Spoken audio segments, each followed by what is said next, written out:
ఈరోజు 11వ తారీఖు నాడు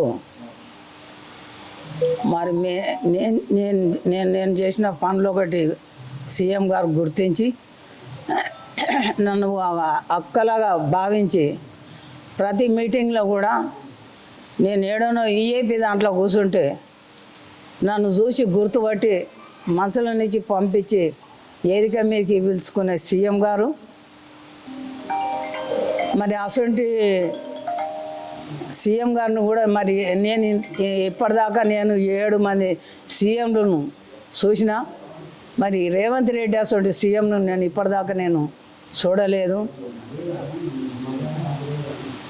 మరి ఆయన ఎంపీగా నిలబడ్డప్పుడు నా కష్టము నా యొక్క పంతనం చూసి అదే మనసులో పెట్టుకొని నన్ను ఇయ్యాడదాకా ఒక తోడబుట్టు లెక్క చూసి నాకు నేను ఎన్నో గుళ్ళోకి చేసిన అనుభవం ఉన్నది కాబట్టి యాదగిరిగుట్ట బోర్డు నంబర్గా నాకు ఆ చిన్న పోస్ట్ అయినా ఇచ్చినా కానీ నేను ప్రత్యేకంగా సీఎం గారికి ధన్యవాదాలు చెప్తున్నా. మరి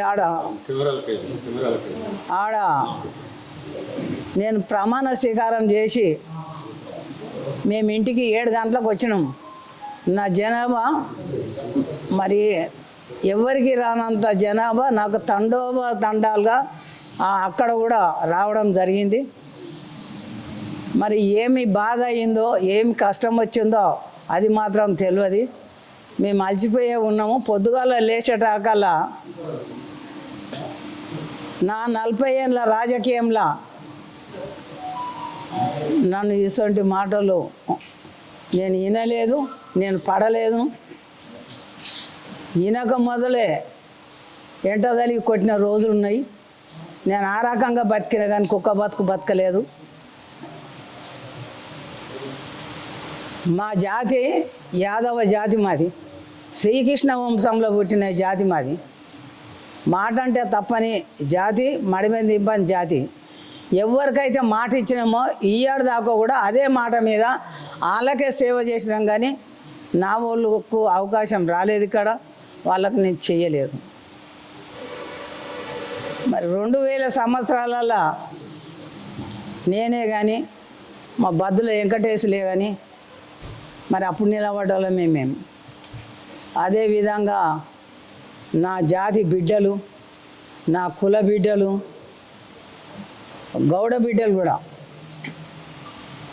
నా కులమత భేదం లేకుండా నేను బతికిన కాబట్టి అన్ని జాతీలు ఆడొక్క వీడియో చూసి ఆశ్చర్యపోయి తండోపతండాలుగా వస్తున్నారు. నా కొడుకు కుద్దిరాజు కూడా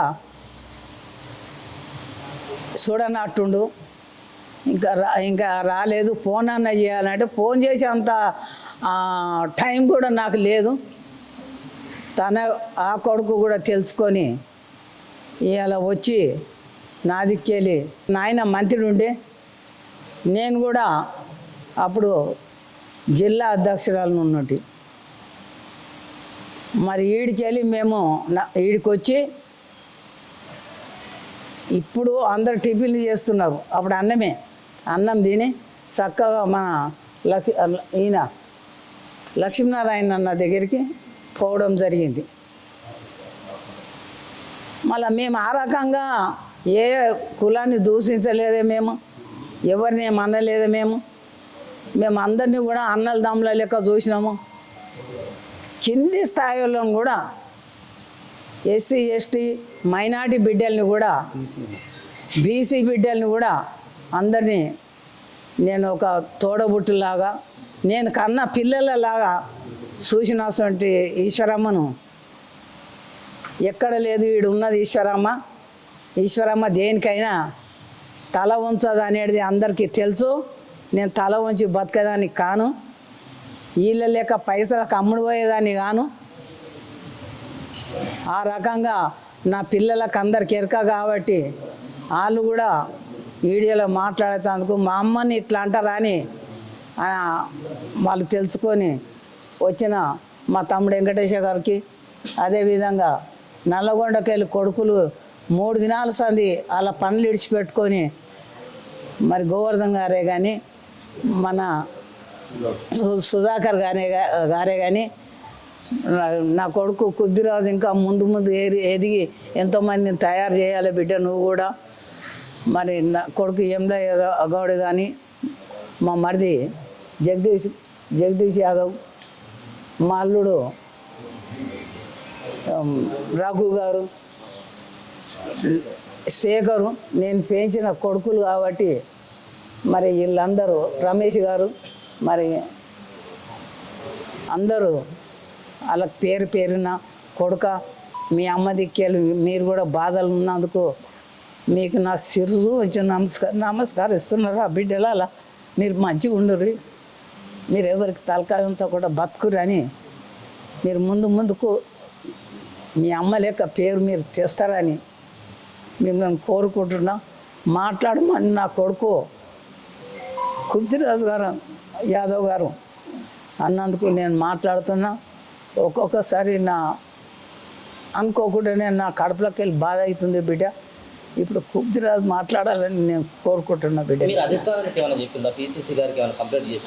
చేసిన పిసిసికి చేసిన, మీనాక్షి నటరాజన్కి చేసిన, మల్లు రవికి చేసిన, మహేష్ కుమార్ గౌడ్కి చేసిన, మధుయాక్షికి చేసిన,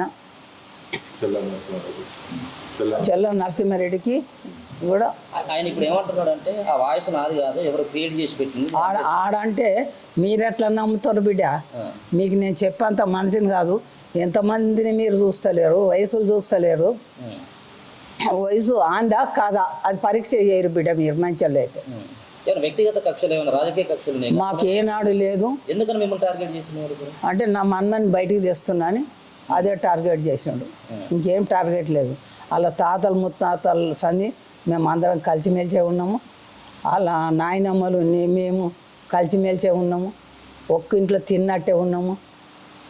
ఇక వానికి మధ్యన ఆదివాసుల పాపం తలిగి ఆయనకి పైసా ఎక్కువయ్యి ఆడు ఈ రకంగా బల్పు మాటలు మాట్లాడుతున్నాడు. మాకు అసోటి మందిని మించే జాతి కాదు మాది, మేము కబ్జాలు పెట్టే జాతి కాదు మాది, ఆక్యుపైలు చేసే జాతి కాదు కానీ మాది. అవన్నీ అలాగ నడుస్తాయి కాబట్టి ఆడు ఏదైనా మాట్లాడగలుగుతాడు. నేను ఒప్పుకునేదాన్ని కాదు. ఆడు సాటుకే లేదో నా పేరు అనకుండా ఆడు క్షమార్పణ కోరినంత మాత్రంలో ఈశ్వరం మేము ఆశమాష కాదు, నేను కాదు. అధిష్టానం ఏ నిర్ణయం తీసుకుంటే దానికి నేను కట్టుబడి ఉంటాను. ఇద్దరు ఒకటే పార్టీలో ఉన్నారు, క్షమించేటువంటి పరిస్థితి లేదా ఈశ్వరమ్మ గారు? ఎవరు?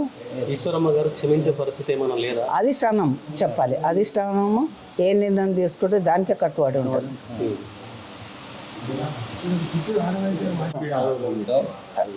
గౌడ్స్లోను యాదవ్లను టార్గెట్ చేసాడు. మళ్ళా ఇంకా 2-3 వీడియోలు ఉన్నాయి. ఏది ఎస్సీలను మైనార్టీలను అన్నవి కూడా ఉన్నాయి. అవి వాళ్ళు రిలీజ్ చేయలే, వాళ్ళు ఎప్పుడు చేస్తారో తెలియదు నాకు. అట్లా ఎప్పుడైనా కానీ తిట్టడం అనేది దానికి ఆనువాదికి వస్తుంది దానికి. మళ్ళీ వాళ్ళ పిల్లగాడు మా పిల్లగాడు చదువుకున్నారు, వాళ్ళు క్లాస్మేట్లు, వాళ్ళు కలిసి మాట్లాడుకుంటారు. మీ పూర్వోళ్ళము నేను ఎవరితో దుష్మన్ ఉన్నాం, మేము ఎవరితో దుష్మన్ లేము మేము. వింటున్నావు? ఈడు నేను 30 ఏళ్ళు వస్తుంది జెండా మోసినట్టుండు, ఆడు 30 ఏళ్ళు వస్తుంది జెండా మోసి ఎవరివి మంసరవాద ఏరియాలో ఒక డివిజన్లో నాన్న ఏమైనా పీకిండాడు, ఇప్పుడు ఏమైనా పీకేడు ఉందాడు గెలిచి. నేను కార్పొరేటర్గా నేను నామినేషన్ వేస్తే నాకు గుర్తింపు వచ్చినాక మన సుధీర్ రెడ్డి గారు మా ఎమ్మెల్యే గారు శ్రీధర్ బాబుని దోలుకొని నా ఇంట్లో కూర్చుండి నన్ను బతిలాడి విడ్డ్రా చేపిస్తే చేయమంటే నేను శ్రీధర్ బాబు గారి ముఖం చూసి నేను విడ్డ్రా అయినా. ఒక మంత్రి నా ఇంటికి వచ్చిండు కదా, విలువ ఇవ్వాలి కదా అని నేను అలా విడ్డ్రా అయినాను. నేను విడ్డ్రా అయితే పైసకు అమ్ముడు పోయేటోళ్ళమ్మా, ఆయన దగ్గర నేను 5 రూపాయలు తీసుకున్నాను. కట్టలు తీసుకొని మధుయాక్షిని ఓడగొట్టిన గాడిది వాడు. మధుయాక్షి పైసలు ఇస్తే ఎవరికి ఇవ్వకుండా తిన్న గాడిది వాడు. నన్ను నన్ను అట్లా అనుకుంటారా బిడ్డ? నేను ఏనాడు పార్టీలోకి వచ్చి నేను సంపాదించిన ఆస్తి కాదు. నేను ఏడ కూడా ఏ ఎమ్మెల్యే అయినా కానీ ఈశ్వరక పైసలు తిన్నది అంటే నేను అందరి ముంగడ నా శిరసు వంచి నేను మళ్ళీ రాజకీయానికే రాజీనామా చేసి నేను ఇంట్లో కూర్చుంటే గర్భంగల్ల బిడ్డ ఇక్కడ ఉన్నది. ఎవరన్నా అంటే అక్కకు పైసలు ఇచ్చడం తిన్నా అంటే అలా నాలుక కోసేసి కూర్చుంటాయి ఇంట్లో ఉత్త కూర్చొని ఇంటి రా బిడ్డ. నేను అంత శరంగాల బిడ్డను. మా జాతిలో పుట్టినందుకు నేను శరస్త్రాలని వాళ్ళ లెక్క నేను దిగజారి బతకలేను నేను చెప్తున్నా. ఇక మీరు ఏమన్నా అనుకో. ఆయన పార్టీ నుంచి ఏమైనా సస్పెండ్ చేయాలని చెప్పేసి కోరుతున్నారు ఏమన్నా అధిష్టానాన్ని? ఇక వాళ్ళకు నా ధర్మం ప్రకారంగా నేను ఇచ్చిన ఏ నిర్ణయం తీసుకున్నా అధిష్టానం తీసుకుంటుంది. మీరు ఏమైనా నిర్ణయం తీసుకుంటారా మరి? ఏమన్నా అంటే ఆయన పైన ఏమైనా చర్యలు తీసుకుంటున్నట్టు అయితే ఎవరు యాదవ బిడ్డకి ఆపద వచ్చింది, యాదవ బిడ్డను తిట్టింది కాబట్టి ఇంత యాదవ సోదరులంతా కూడా మీకు మద్దతు, బీసీ సంఘాల నుంచి కూడా చాలా మంది మద్దతు. బీసీ సంఘాలు నేను ముఖ్యమంత్రి కూడా రెడ్డే, అటువంటి వ్యక్తి కూడా రెడ్డే. సో ఆయన పైన చర్యలు తీసుకుంటారు అన్నటువంటి ఆ నమ్మకం ఉన్నదా? ఎవరు ముఖ్యమంత్రి గారు తీసుకుంటారు ఆయన పైన చర్యలు? పార్టీ నేను చెప్పినా కదా బిడ్డ, ఓకే రిపీట్ చేయకూడదు. ఇప్పుడు పార్టీకి నేను అధిష్టానానికి ఇచ్చిన పార్టీ అమ్మకు గుర్తించి ఇచ్చింది టెంపుల్, దానివల్ల అది తట్టుకోలేక ఆ విధంగా చేసిరు వాళ్ళు. చేసిన దానికి వాళ్ళే చూసుకుంటారు. ఇంతకన్నా ఎక్కువ ఉంటుంది.